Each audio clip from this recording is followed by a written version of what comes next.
عزت بخاری کا شعر اقبال نے اپنے کلام میں درج کیا، ادب گاہست زیر آسماں از عرش نازک تر، نفس گم کردہ می آیت جنید و بایزید اینجا۔ جہاں جنید بغدادی اور بایزید بسطامی آتے ہیں تو وہ بھی سانسوں کو روک کے آتے ہیں۔ اہل محبت سانسوں کا شور بھی خلاف ادب سمجھتے ہیں۔ یہ اتنی حساس اور اتنی نازک بارگاہ ہے۔ صحابہ کی زندگیاں دیکھیے اور ادب کی رعایت کے انداز دیکھیے، آپ اشش کر اٹھیں گے۔ حضور کے ایک صحابی ہیں اصلح بن شریک رضی اللہ تعالی عنہ، ان کی ڈیوٹی کیا ہے؟ حضور کی سواری کا کجاوا کسا کرتے تھے۔ مختلف اصحاب نے مختلف ذمہ داریاں اپنے ذمے لی ہوئی تھی۔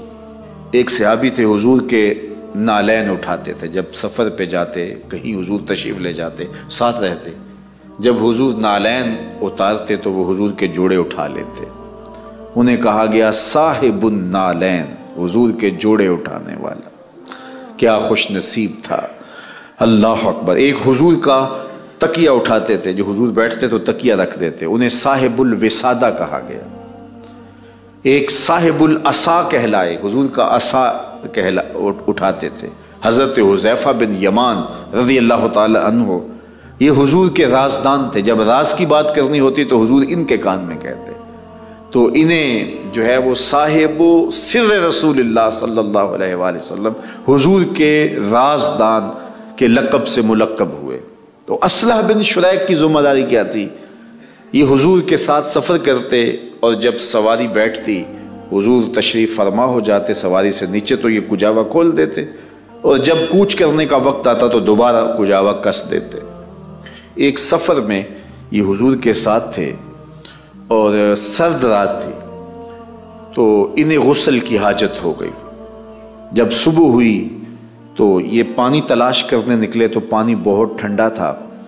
سوچا اگر میں نے اس ٹھنڈے پانی سے غسل کیا تو کہیں ہلاکت ہی واقع نہ ہو جائے، تو کہیں سے لکڑیاں ڈھونڈ لائے اور پانی گرم کرنے لگے۔ ادھر سواری کے کجاوا کسنے کا وقت آ گیا اور قافلہ کے کوچ کی گھڑیاں قریب آ گئیں، تو انہوں نے ایک انصاری صحابی کو بلایا اور کہا ذرا آج حضور کی سواری کا کجاوا آپ کس دو۔ وہ آگے بڑھے اور حضور کی سواری کا کجاوا کس دیا۔ خیر آقا کریم علیہ الصلوۃ والتسلیم اٹھے، سوار ہوئے، چل دیے، اور یہ غسل کر کے اپنی سواری پہ بیٹھے۔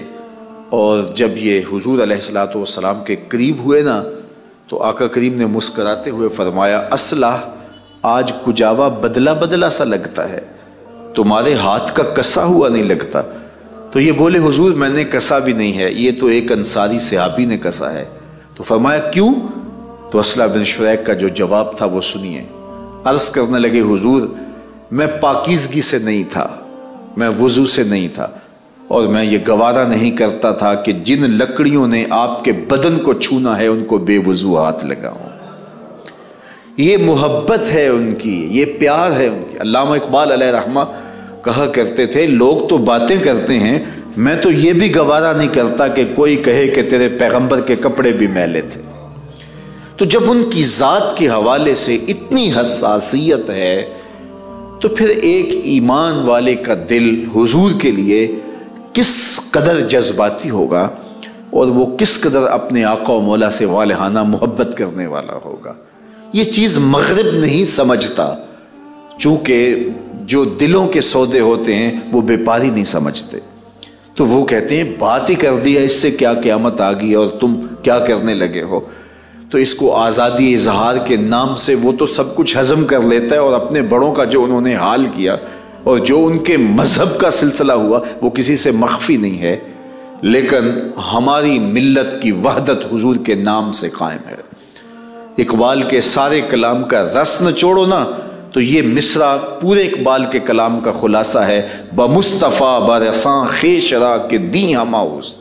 اقبال کہتے ہیں اپنے آپ کو کھینچ کے حضور کے قدموں تک لے آ، سارا دین نام ہی اسی کا ہے۔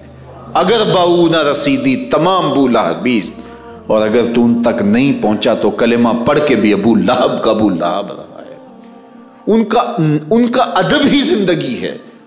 اگر آپ مجھ سے پوچھیں کہ دین کیا ہے تو ایک تو اس پہ بھی 2 گھنٹے کا لیکچر بنتا ہے، مختصر بھی بیان کیا جائے، لیکن اگر 2 لفظوں میں آپ پوچھنا چاہیں اور میں بتانا چاہوں تو مجھے اقبال کا لہجہ ادھار لینا پڑے گا۔ اقبال کہتے ہیں دین سراپا سوختن اندر طلب، انتہائش عشق آغازش ادب۔ طلب محبوب میں تڑپنے کا نام دین ہے، جو ادب سے شروع ہوتا ہے عشق پہ ختم ہو جاتا ہے۔ تو دین تو ادب کا نام ہے، ہمیں تو ادب سکھایا گیا ہے، ہمیں تو ان قربانیوں کا ادب سکھایا گیا ہے، ان جانوروں کا بھی جو راہ خدا میں چلتی ہیں تو ان کی بھی تکریم سکھائی گئی ہے۔ ہمارا دین تو ادب سے شروع ہوتا ہے اور عشق پہ اس کا نقطہ انجام ہے۔ تو پھر کائنات کے مقصود و مراد اور مرکز دین جناب رسالت مآب صلی اللہ علیہ وآلہ وسلم کے ساتھ ہماری محبتوں کا عالم کیا ہوگا۔ اور صحابہ کی زندگیاں آپ دیکھ لیجئے کہ آقا کریم علیہ الصلوۃ والسلام کے ادب کا عالم کیا ہے۔ یہ عروہ بن مسعود ثقفی سے پوچھئے کہ جو صلح حدیبیہ کے موقع پہ جا کے منظر دیکھتا ہے اور واپس آ کے اپنی قوم کو جو رپورٹ کرتا ہے، وہ کہتا ہے کہ جناب میں تمہاری جانب سے سفیر بن کے بڑے بڑے بادشاہوں کے درباروں میں گیا ہوں، لیکن جو تعظیم محمد کی اصحاب محمد کو میں نے کرتے دیکھا ہے صلی اللہ علیہ وآلہ وسلم، ایسی تعظیم آج تک میں نے کسی دربار میں ہوتے نہیں دیکھی۔ تو وہ سارے حیرت سے دیکھ رہے ہیں، تو عروہ بن مسعود کہتا ہے واللہ میں ان آنکھوں سے دیکھا ہے کہ جب وہ وضو کرتے ہیں تو وہ ان کے وضو کے پانی کو زمین پہ نہیں گرنے دیتے، اور وہ وضو جو ان کے ہاتھوں سے، جو حضور کے وضو کا وہ پانی جو ان کے ہاتھوں پہ گرتا ہے تو وہ ان کو اپنے چہروں پہ مل لیتے ہیں، اور جس کو وہ پانی میسر نہیں آتا تو وہ ان گیلے ہاتھوں سے ہاتھ مس کر کے اپنے چہروں پہ مل رہے ہوتے۔ تو جو ان کے وضو کا پانی زمین پہ نہیں گرنے دیتے وہ ان کا خون کیسے گرنے دیں گے؟